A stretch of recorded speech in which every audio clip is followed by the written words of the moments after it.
As one who has been traveling for quite a few times since we began this campaign to protect TPS recipients, I am never surprised enough to see how badly the situation in Honduras, in El Salvador continues to be. This is a condition that makes it very hard to imagine that people who have resided in the US for so long can possibly come back without facing serious repercussions for themselves, for their children, and therefore I believe that coming back to Honduras and El Salvador this time only makes me more committed to working as hard as I can to avoid anybody facing the scenario of coming back without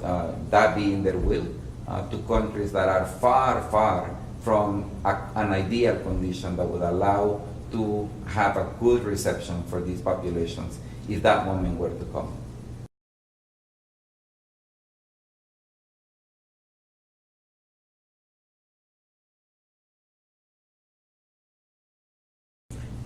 I believe that there is a lot that the governments, that the private sector, that civil society in Honduras and El Salvador can do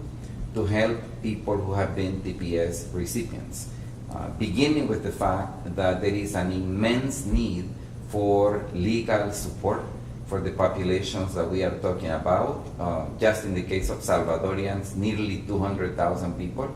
who would be in a much better condition if they were able to access legal expert advice about their legal situation in the US, so that in spite of the spectrum of TPS coming to an end, they could potentially access advice that would allow them to find a solution that would enable them to be able to continue living in the US with some form of protection, some form of permission. I also believe that the task of making countries better places, that is not a task that we are going to be able to solve in the short term. However, I believe that governments, private sector, and again, civil society need to do a much harder effort to begin to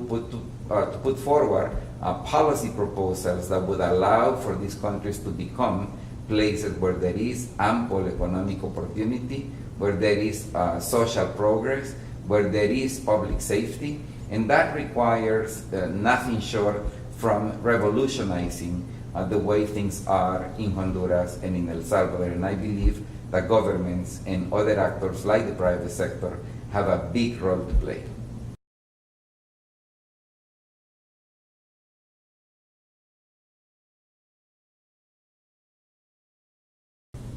When I come back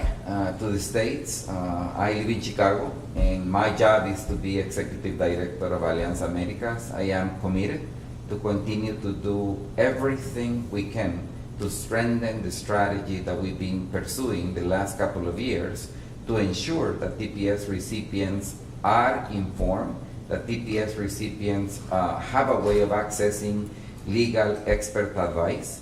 and a strategy that also involves reaching out to far many more policymakers, decision makers in the US that can actually help us bring about solutions that enable TPS recipients to stay in the US, to allow them to remain in the country they've been living in for the past 20 years or so. And that is what I think is the most important task I have to make sure that I do upon my return.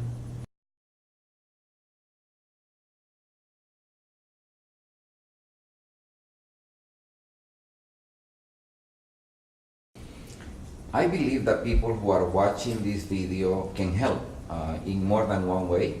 One such a way is to consider taking time to come to Honduras, to come to El Salvador, and actually see firsthand why is it that people like me and many others argue that it is simply unsafe, inhumane to pretend that people who have been living for so long in the US should just return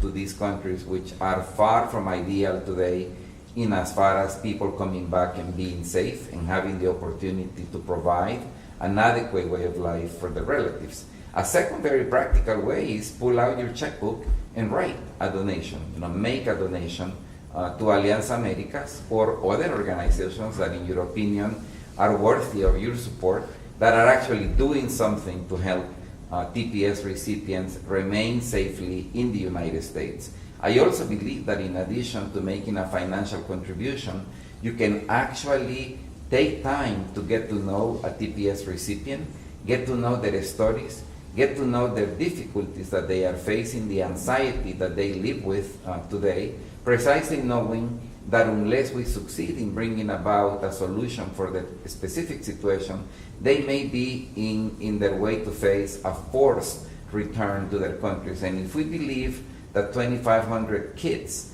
caused a huge scandal in the US because they were being separated from their parents, imagine what the picture would look like if we are talking about hundreds of thousands of kids, born US children who may be separated from their parents precisely because we failed to achieve a solution for TPS recipients.